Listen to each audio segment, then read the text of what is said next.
Malaysia, que ninguém sabe o paradeiro daquele avião, se o cara voou até acabar o combustível, se baseado em ping de satélite e Caramba. foi em direção ao Oceano Índico. Como é que você vai achar um negócio no Oceano Índico?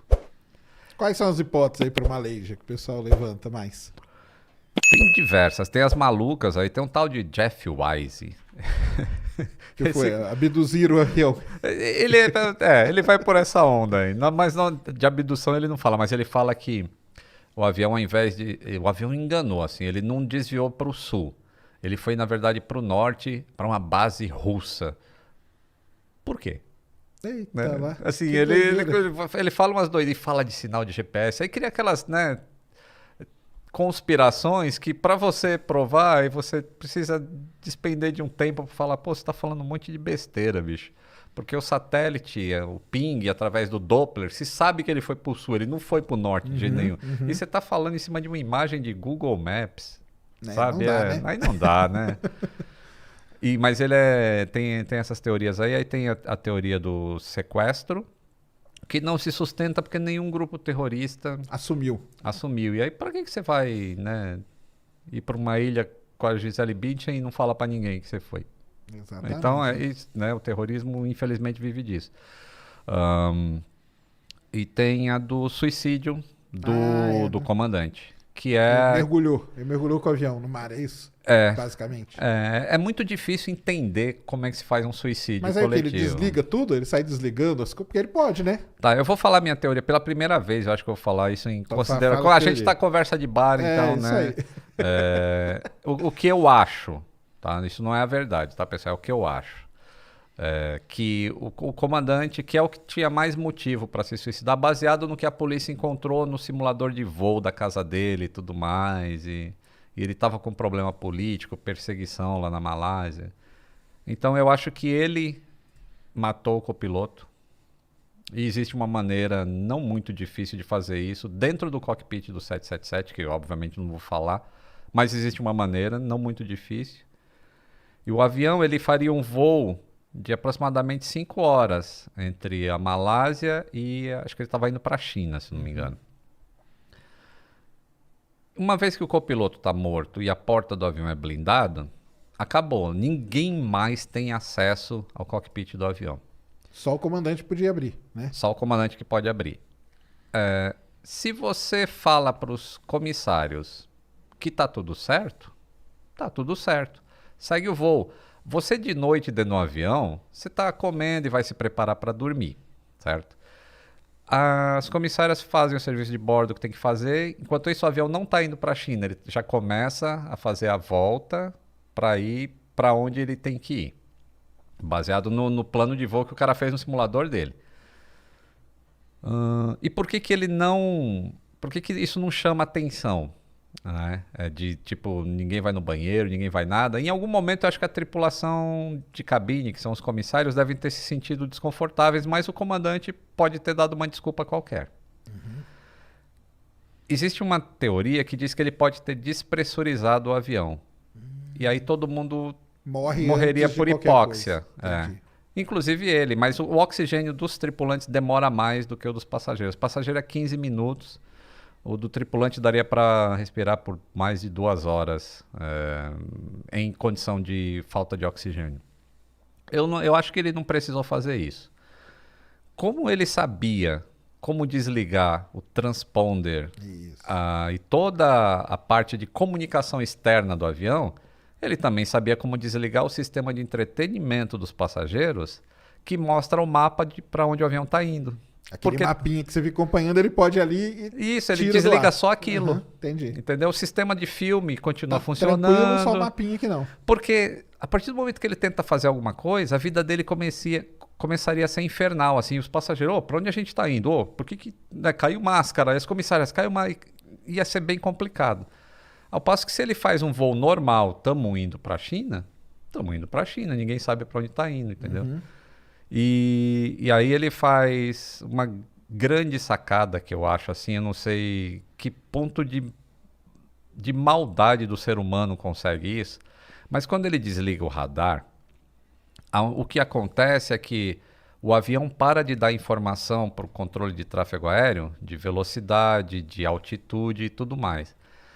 E isso é o radar secundário. Só que o radar primário continua emitindo onda e retorna um ponto.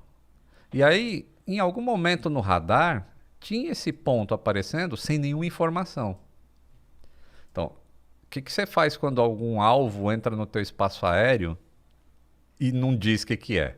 É um objeto voador não identificado, despacha a força aérea para ver. Né? Isso aí. O cara, quando ele faz a curva em cima lá do Mar do Vietnã e vai sobrevoar a Malásia de novo, entre a Malásia e o Vietnã, ele vai bem na fronteira entre os dois países. Então, uma hora ele tá do lado do Vietnã e aparece o blip lá no radar do cara. O cara, opa, acho que tem um negócio aqui. Aí daqui a pouco ele tá do lado da Malásia. O cara, acho que tá lá no Vietnã. E o outro, acho que tá na Malásia. Entendi. E ninguém despachou a Força Aérea. Cara, ele fez um jeito de dar uma driblar. E isso, porque um joga pro outro assim, tá lá na Malásia. E o Vietnã... Porque não é um negócio que fica, né, consistente ali, né? Porque a fronteira não é uma linha reta, né? Exato. Nossa, cara. De uma maldade. Maldade terrível. Mas acharam isso aí meio no plano de voo lá quando investigaram esse negócio? Não. Essa parte aí, não tinha isso, mas tinha uns waypoints, assim, uns latitude e longitude entendi. Lá pro Oceano Índico, no simulador de voo dele. Outra coisa que ele faz é que a cidade que ele morava ficava a oeste de onde ele decolou. E um pouco antes dele entrar no mar de Andaman, acho que é isso, ali entre a península e não sei o que lá. Ele faz uma curva à esquerda e passa em cima da cidade que ele nasceu. Caramba. Então isso tudo leva a crer que foi o comandante mesmo que estava controlando o avião. Então todo esse papo aí que eu lembro que saiu muita teoria de conspiração. O 777 tem isso, tem aquilo. Aí começaram a colocar a culpa no avião, né?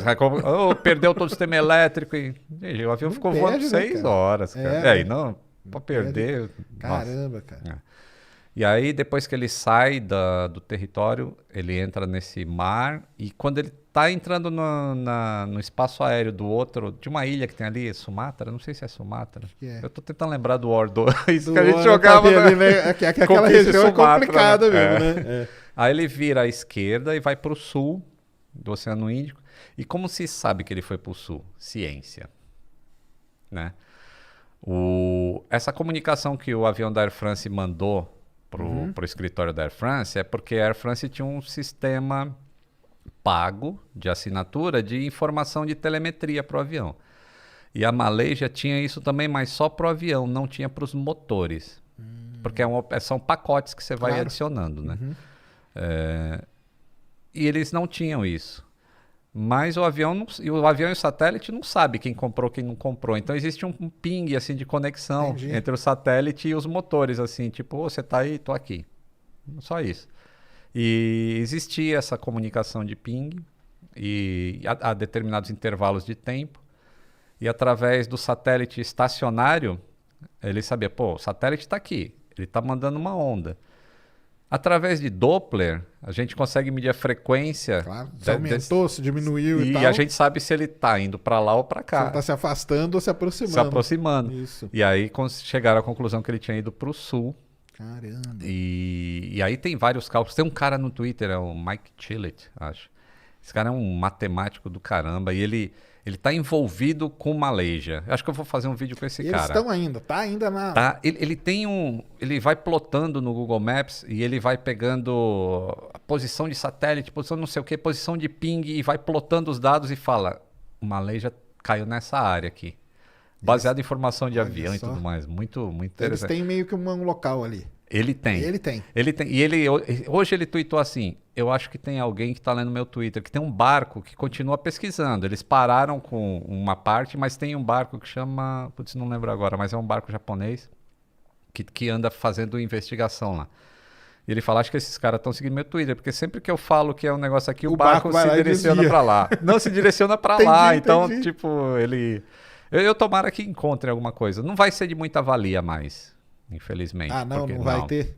Não vai ter porque se ele desligou algumas coisas para ficar invisível, ele pode ter desligado o Fly Recorder, por exemplo. Aí não gravou nada. Os dados de voo não vai ter. E os dados de voz, mesmo que tenha ficado funcionando, ele é sobrescrito a cada 2 horas. Então teria as últimas 2 horas de voo que não Que ele, deve ter se ele tido falou nada, né? alguma coisa, beleza. Se ele não falou, não vai ter nada. Mas aí fica, porque aí não... Isso aí enquadra em quê? Não enquadra em acidente. Enquadra ou não? Como que vocês enquadram isso dentro da... Porque é complicado, né? É complicado esse. Ele se enquadra em acidente. Eu não sei exatamente a classificação que entraria. Ele se enquadra em acidente porque, de qualquer maneira, existe uma falha em algum lugar. Porque acidentes não acontecem por acaso. Até o cara, aquele alemão que jogou um avião na montanha também, o Leibniz, que era do Germanwings, foi um suicídio também. O cara em depressão, mas pô, foi um suicídio, mas foi um acidente. Como é que a gente previne que aquilo não aconteça mais? Então mudaram algumas coisas. Preparar os pilotos melhor e tal, e coisa. Né? Mudar a ética médica para a aviação, para que se detecte e avise imediatamente a empresa, e que naquela época não era permitido fazer isso. Então, até quando é coisa inerente ao ser humano, tem que se estudar para evitar que ocorra novamente. É o fator tripa que eu falo, cara, que é a pior coisa que tem em tudo, entendeu? Fator tripa. É, fator tripa, cara. Tipo, pra ir pra Marte, tá tudo certo a tecnologia. Mas como que você vai enfiar 2, 3 seres humanos dentro de uma nave? Convivendo por 2 6, anos? 7 mil, sei lá quanto pra chegar lá? Então, é o fator tripa, porque tecnologia nós já resolvemos, entendeu? Agora o ser humano é que é complicado demais, né, cara? Complicado. Mas e aí, nesse caso aí, o que poderia aprender é mais nessa parte do ser humano mesmo. O avião, enfim, coitado, o avião é vítima também, né? Vamos dizer assim, né? Já se encontraram pedaços dele, inclusive. Encontraram já? Uhum. Olha só. Eles... A onda, né? Com as correntes. As correntes vai cair. Uma hora aparece. Levaram lá para a costa de Madagascar e eles encontraram algumas coisas. Nossa. Do avião. Entendi. Ou seja, ele foi para o sul, conforme a ciência disse. E você vê um negócio tão complexo como esse, a ciência dá respostas, e me dói muito ver um vagabundo não acreditando em vacina. Que é um negócio de anos e anos. Séculos, né? Não, isso aí é terrível mesmo. Terrível. Tem que acreditar. A ciência tá aí pra isso, né, cara? Pra ajudar só.